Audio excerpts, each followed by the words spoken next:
Welcome back to reading Brain Saver by medical medium Anthony Williams. We're on chapter 26, Chemtrails and Rainfall Exposure. Need a pen. It's actually the same day as I read chapter 25. It's just later in the day, a little more put together. But I was just kind of curious. I was like, let me learn more. So it starts with a very short bullet list. Common exposures, chemtrails, and precipitation contaminated with chemtrails, not just contrails. And there is a whole shebang going on what are chemtrails, do they exist? There's like a whole conspiracy on if they even exist or not. And I'm like, look in the sky. I don't know, not trying to like ruffle feathers, but I'm like, literally look in the sky. Y'all don't see that? Really? What do y'all see then? Anyhow. These are planes that fly over every city, town, and village in the world that are not planes filled with passengers, tourists, travelers, or cargo. These are airplanes that are empty of people except for a pilot and sometimes co-pilot. Inside these planes are hollowed out with large plastic tanks installed, tanks that can be filled with toxic chemicals. With the flick of a switch by the pilot, the contents of these tanks can be pumped out of the plane, creating a trail of dangerous toxic chemicals. And have y'all seen about, he has on Spotify like 4 episodes, I believe, about chemtrails, and it gets wild, y'all. If y'all aren't open to this, don't even go listen to the Spotify, because he's talking about aliens and chemtrail pilots making a agreement with each other. So go listen to that if you're interested. And he's also talking about how some birds on planet Earth aren't even from planet Earth. They've been planted here by aliens. So if y'all like this kind of stuff, go check out Spotify. It's the medical medium Spotify. These planes are off the normal flight grid. They're exempt from following any flight pattern laws. And there are thousands upon thousands upon thousands of these planes flying all around the globe, releasing what's called a chemtrail, day in and day out. This can be a difficult topic for anyone who believes that all human beings on this planet would never sabotage another human being. 30 years ago, there were fewer than half of these planes in the skies, so it could be much more challenging to accept this frightening reality. Today, when you look up in the sky on Easter Sunday, Memorial Day, or even any given weekend, and you can count 5, 10, 20, or even 100 chemtrails crisscrossing each other in all directions, it's a much easier awakening. As you read the following words, keep an open heart. The next time you see a blue sky streaked with white vapor turning into cloudy haze, you may have a whole new perspective. Chemical waste disposal. Project Chemtrails started in the 1960s as only a very few number of planes and only in small parts of the world. Now it has flourished into endless number of planes on rogue flight patterns all over the globe. Chemtrails are not governed by the governments or the militaries on the planet. Chemtrails are separate from all of this. Governments are aware of chemtrails, and they ignore them as if chemtrails don't exist. Most chemtrail planes are abandoned airplane passenger planes from the 1950s, 60s, 70s, 80s, and 90s that have been refurbished. The purpose of these planes releasing toxic chemicals is to discard byproduct from the chemical industry in a discreet way. There are hundreds of thousands of chemicals used in our industries every day. They're put in our food, they're put in our cleaning supplies, they're used in everything that's manufactured. Many of these chemicals are so toxic that if the human body were dipped into a vat of these chemicals, it would be a very quick death. On their storage containers, these chemicals carry the death warning, a skull and crossbones. And every single chemical that's manufactured for industrial use equals thousands upon thousands of gallons of waste.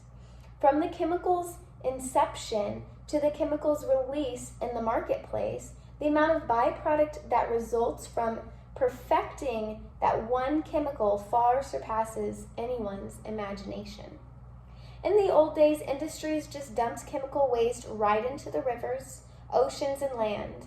The chemical industry cannot dump into our lake and waterways and oceans to the same degree anymore.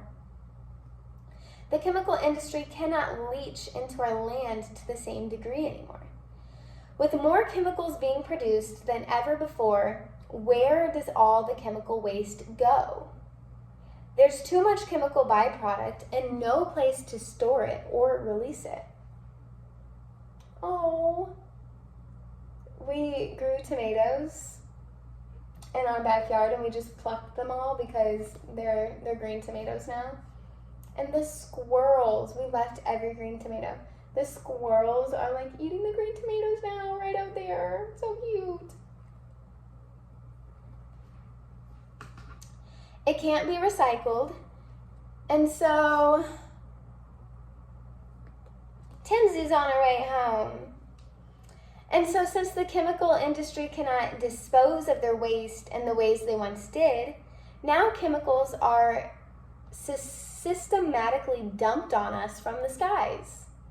Again, this happens all around the world. Planes filled with chemical industry byproduct release these toxic chemicals into the sky. What is that gnarly smell? It literally smells like someone just egg farted so bad in like a bag, like a sealed airtight bag, and just like sprayed it into the room. I don't know what is going on outside. Falling from the sky.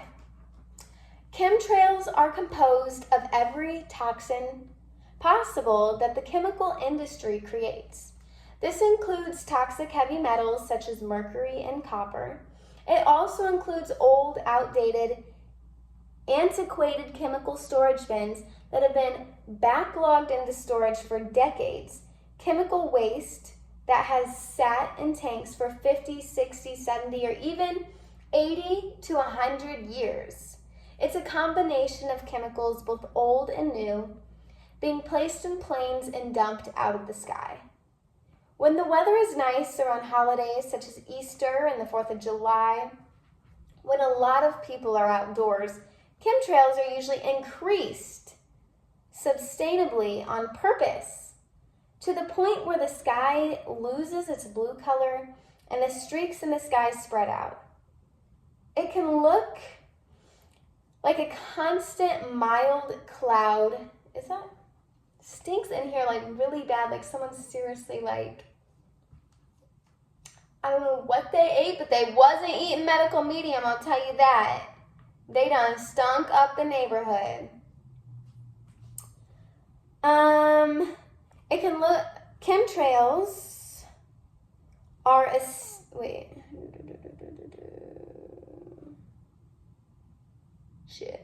where was I? Oh yeah, on purpose, to the point the sky loses the color. Okay. Chemtrails are a stealth brain betrayer. When we get alerts about poor air quality, mostly that bad air is due to chemtrails. Without anyone's knowledge. Chemtrails fall from the sky during the day and mostly during the nights. Overnight is when they start to settle in the lower atmosphere.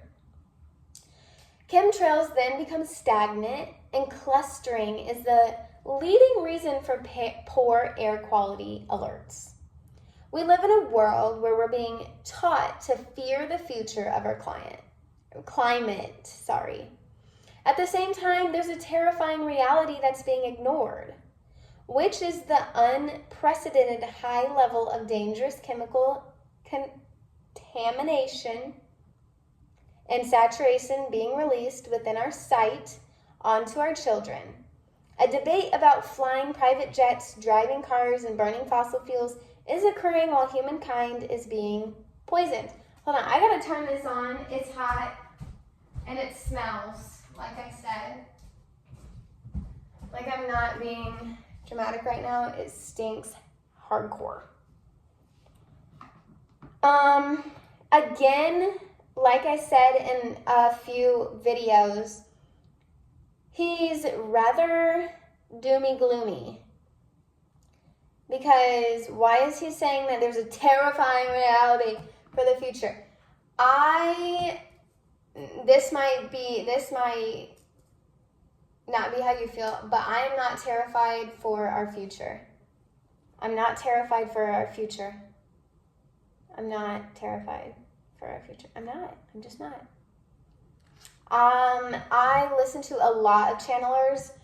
Abraham Hicks, Cryon, who, Lee Carroll, who channels Cryon. Esther Hicks, who channels Abraham Hicks. Daryl, I don't know his last name, Daryl, who channels Bashar. These are great people. If you are feeling this like, oh my God, doom and gloom, I'm so scared of my future, I'm so scared of the unknown, I'm so scared, I live in fear. These are amazing people to listen to. Amazing people to listen to. Highly suggest them. And I'm also not even saying that Anthony Williams, the medical medium, isn't someone to listen to, because I healed my chronic illnesses using Anthony Williams' medical medium protocols. And I still eat medical medium today. I just think that he'd be fearful. That's it. That's it. That's all. I think his content is gold, priceless, amazing. We need it. I'm just saying. I don't fear the future. Did you ever hear about thousands of birds falling out of the sky? That's from a migration of birds running into a very thick patch of chemtrails, being poisoned in the sky and falling to their death. It happens all over the planet. Algae blooms and chemical clusters in the oceans and lakes are from chemtrail fallout as well, causing schools of choked fish and other sea life to wash up on shore. Even with all the energy, time, and knowledge that have been invested into why our bees are dying, it's still a mystery.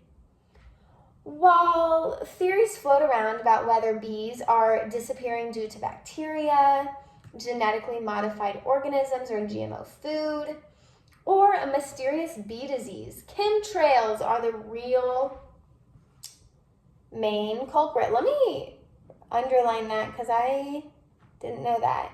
That's why we're losing our bees, is due to chemtrails.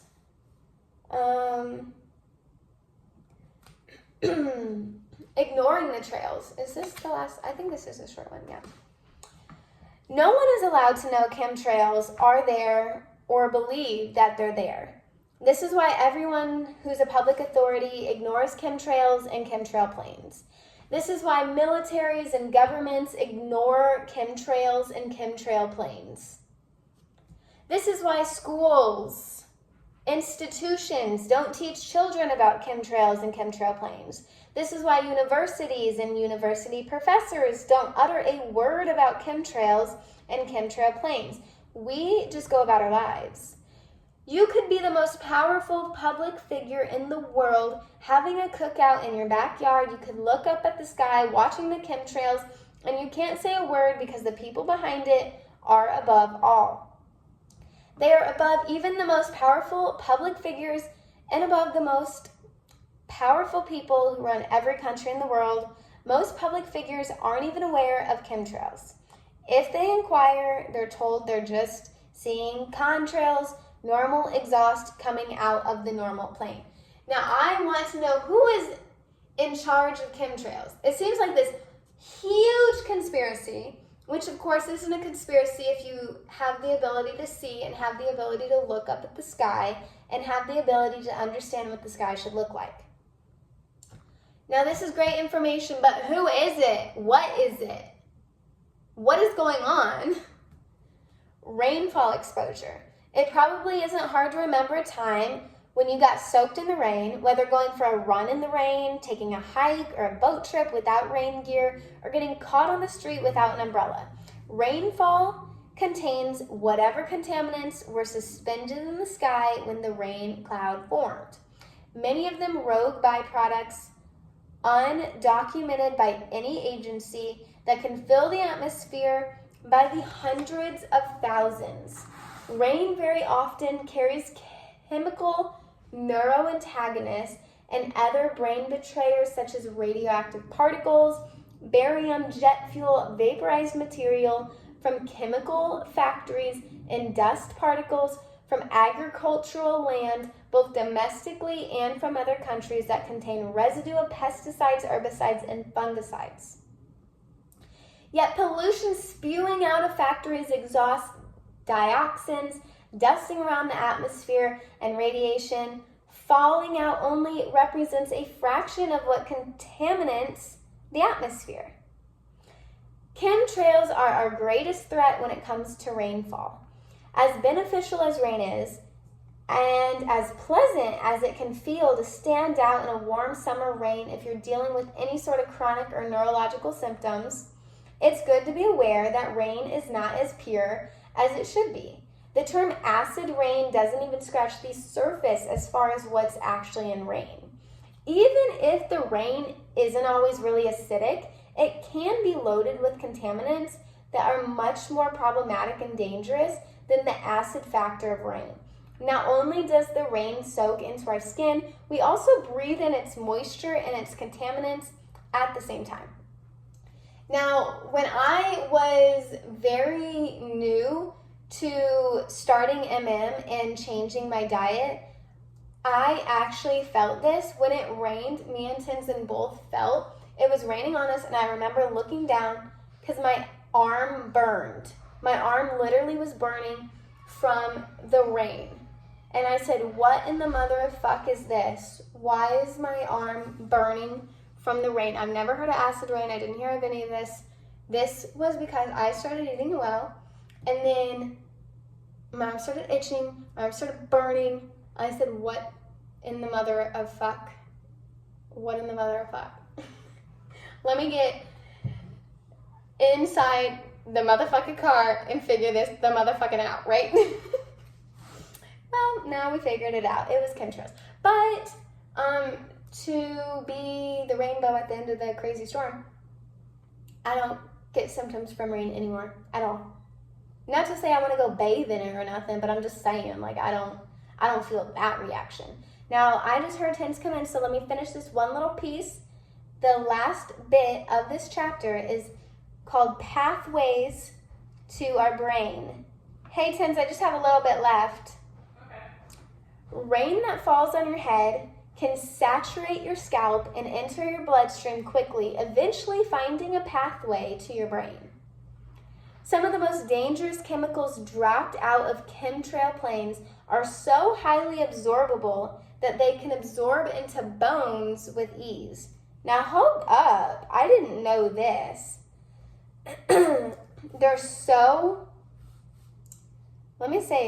So chemicals are so highly absorbable that they can absorb into bone with ease. Okay. If you're in a certain part of the world where those most potent chemicals are being dropped in that moment, or where precipitation has gathered around, a cluster of the chemtrails that have this poison, this variety of chemical, can even absorb through your skull. Your skull is living bone and material that's porous when it comes to solvents and nanotechnology chemicals. So in these cases, your skull is not a barrier to the chemical agents that toxic rainfall contaminates, or rainfall contains. And because these brain betrayers are so minuscule, basically diluted homeopathically when that man, these are big words. When that condensation formed in the sky, these rainfall contaminants are much more absorbable and aggressive. This isn't an everyday thing. Most rainfall chemicals absorb into the bloodstream through the skin of the scalp or other skin on the body, and then if the chemical eventually finds a pathway to the brain, they do so through the bloodstream. Or as rain trickles down our forehead and nose, it's easy for droplets in our sinus cavities and eyes to find their way directly to the brain. Or we breathe in chemicals from the mist of rainfall, and because these agents are potent and elusive, they reach our brains too easily. None of which is to make you fear the next rainy day. Rain is also a gift to us. Rainfall is active, living water with healing properties, which means it's helpful in diffusing some of these chemicals. Be aware that getting soaked in a rainstorm can mean a couple of days of worsening symptoms if you're sensitive. And take extra special care of your brain with the guidance in this book to stay healthy. And best believe once you get deeper into the book, there are going to be so many protocols and options of how to heal and get all this craziness out. But first we have to go through what all the craziness is to know how to get all the craziness out. Now that's the end of chapter 26, called Chemtrails and Rainfall Exposure. And it doesn't end with a quote. So I'm going to end it here actually and come back for chapter 27 when we talk about radiation and EMF. And if you liked this reading today and you want to continue to learn more about this book, go ahead and like and subscribe and press the little bell so you can get a reminder, a little notification when I post next. Peace out.